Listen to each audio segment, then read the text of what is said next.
Welcome to Just Listen Books channel. Immerse yourself in the world of literature as we summarize books and deliver them in audio form. Perfect for your car rides, travels, and daily activities. Don't forget to subscribe and hit the bell notification. Let the journey into the world of books begin. Letters from a Stoic by Seneca, a compilation of 124 letters written to his friend Lucilius, is a cornerstone text in Stoic philosophy. These letters provide not only a reflection of Seneca's own thoughts and experiences, but also offer guidance on how to live a good and meaningful life. The following summary provides an overview of some of the key letters and themes addressed by Seneca. On saving time. Letter 1. Seneca urges Lucilius to value time above all else, as it's the one resource that can't be replenished. He emphasizes the importance of using time wisely, not wasting it on trivial pursuits. On discursiveness in reading, Letter 2. Seneca advises against reading too many books or authors. He recommends focusing on a few key works to gain depth of understanding, and not to be distracted by an excess of information. On true and false friendship, Letter 3. He discusses the nature of friendship, arguing that true friendship is based on virtue and mutual improvement, not on utility or pleasure. On the terrors of death, Letter 4. Seneca confronts the fear of death, stating that a wise person does not fear the end of life. According to him, if life is lived well, death should not be dreaded. On the philosopher's mean, Letter 5. He talks about the balance between luxury and austerity. Seneca promotes a middle path, advising against extreme indulgence or asceticism. On sharing knowledge, Letter 6. Here Seneca emphasizes the importance of sharing wisdom and learning with others, not for personal glory, but for communal benefit. On crowds, Letter 7. Seneca warns of the dangers of following the crowd, advocating for maintaining individual judgment and moral integrity. On the philosopher's seclusion, Letter 8. He discusses the value of solitude for philosophical growth, suggesting that withdrawal from public life can aid personal and ethical development.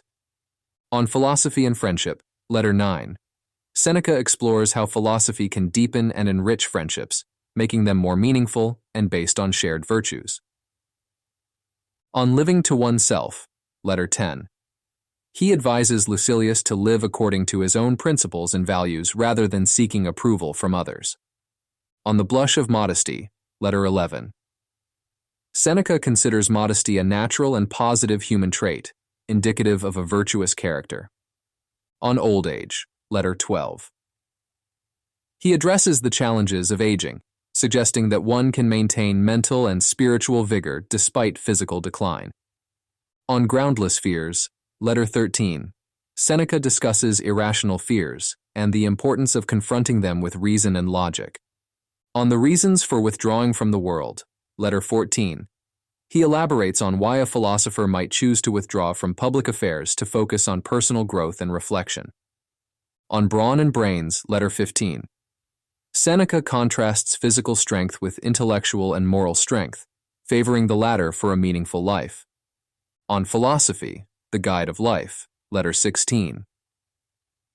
He describes philosophy as a guiding force for life, helping one navigate complex moral and ethical dilemmas. On philosophy and riches, Letter 17. Seneca examines the relationship between wealth and philosophy, arguing that while wealth isn't inherently bad, it shouldn't be the primary focus. On festivals and fasting, Letter 18. He explores self-control through festivals and fasting, advocating moderation and self-restraint. On worldliness and retirement, Letter 19. Seneca discusses balancing engagement with the world and the need for contemplation and retreat. On practicing what you preach, Letter 20. He emphasizes the importance of aligning actions with teachings and beliefs for a harmonious life. On the happy life, Letter 21. Seneca defines happiness as a state achieved through internal virtues rather than external circumstances. On the renown which my writings will bring you, Letter 22. He reflects on the potential impact and legacy of his writings on Lucilius and others. On Astrology, Letter 23. Seneca criticizes the belief in astrology, advocating for a rational, scientific understanding of the world. On Despising Death, Letter 24, he revisits the topic of death, encouraging acceptance of its inevitability as part of life. On Reformation, Letter 25. Seneca talks about the continuous process of self-improvement and moral development, emphasizing the importance of personal growth. On the futility of halfway measures, Letter 26. Seneca discusses the need for commitment in one's philosophical practice, arguing against a half-hearted approach to virtue. On the good which abides, Letter 27. He reflects on the nature of true good, which he identifies as the state of the soul rather than external possessions or status. On travel as a cure for discontent, Letter 28. Seneca warns against the notion that physical travel can cure inner discontent, emphasizing the need for internal rather than external change. On the critical condition of Marcellinus, Letter 29. He comments on the situation of a mutual acquaintance, using it as a lesson on the dangers of succumbing to passions and losing one's moral compass. On Conquering the Conqueror, Letter 30. Seneca explores the idea of mastering oneself, stating that true conquest lies in self-control and overcoming one's weaknesses. On Siren Songs, Letter 31. He warns of the dangers of seductive pleasures that can lead one away from the path of virtue. On Progress, Letter 32. Seneca discusses the concept of personal progress in virtue and philosophy, encouraging Lucilius to assess his own development honestly. On the futility of learning maxims, Letter 33. He cautions against the rote learning of philosophical maxims without truly understanding and living them. On a promising pupil, Letter 34. Seneca expresses encouragement and guidance to a promising student in philosophy. On the friendship of kindred spirits, Letter 35. He discusses the deep bond that can form between individuals of similar philosophical disposition. On the value of retirement, Letter 36.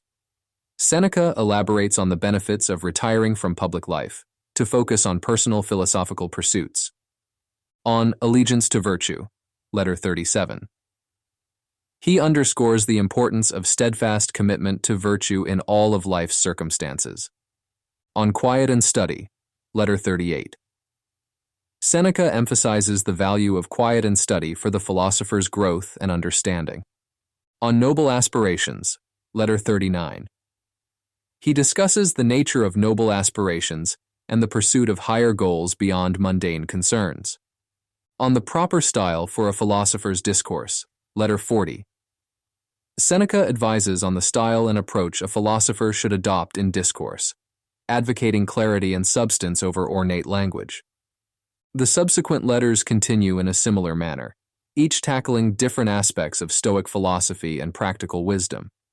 Across these letters, Seneca covers a wide range of topics, including dealing with adversity, understanding the nature of the soul, managing anger, the temporary nature of worldly goods, the importance of self-awareness, and finding tranquility in life. Letters 41-50. Seneca delves into topics like dealing with pain and discomfort, the importance of self-awareness, and the virtues of simplicity in life. He also touches on the nature of the soul, emphasizing its immortality and importance in defining one's character. Letters 51-60. These letters explore the theme of self-improvement, the danger of succumbing to pleasure, the virtues of frugality, and the importance of staying true to one's philosophical principles. Seneca also reflects on the fleeting nature of fame and fortune.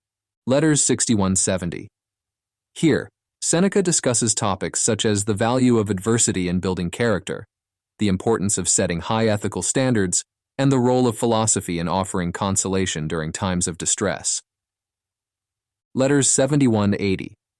Seneca examines the human tendency towards anger and its destructive effects, the importance of gratitude, and the value of patience and endurance. He also explores the concept of providence and the natural order of the world. Letters 81-90. In these letters, Seneca focuses on topics such as the transient nature of life, the art of balancing public duties with private life, and the importance of self-control. He also contemplates the nature of the universe and our place within it. Letters 91-100.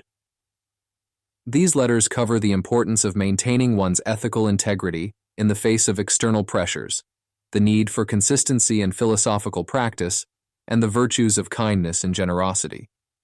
Letters 101-110. Seneca discusses the relationship between reason and passion, the importance of personal autonomy, and the idea of living in harmony with nature. He also advises on how to deal with grief and loss. Letters 111-124. In the final letters, Seneca reflects on his own life and philosophical journey. He offers advice on how to face death with courage and dignity, reaffirms the value of friendship, and summarizes key Stoic teachings on virtue, happiness, and the good life. Throughout these letters, Seneca's focus remains on how Stoic philosophy can be practically applied to improve one's character and life. He frequently stresses the importance of self-discipline, rational thought, and ethical living. His letters serve not only as a guide to Stoic philosophy, but also as a practical handbook for living a thoughtful, fulfilling life. Seneca's letters stand out for their emphasis on practical philosophy. He is less concerned with theoretical discussions and more interested in how Stoic principles can be applied in daily life. His advice ranges from dealing with grief and hardship to managing wealth and success. The letters collectively offer a comprehensive guide on how to live a life of virtue, reason, and fulfillment, in accordance with Stoic principles. They are a blend of philosophical discourse, moral exhortation, personal reflection, and practical advice, offering timeless wisdom that continues to be relevant in the modern world. In conclusion, Letters from a Stoic is a deeply personal and pragmatic collection that covers a wide range of human experiences and philosophical ideas. Seneca's emphasis on the practical application of Stoic principles to everyday life makes his work timeless and relevant across the ages.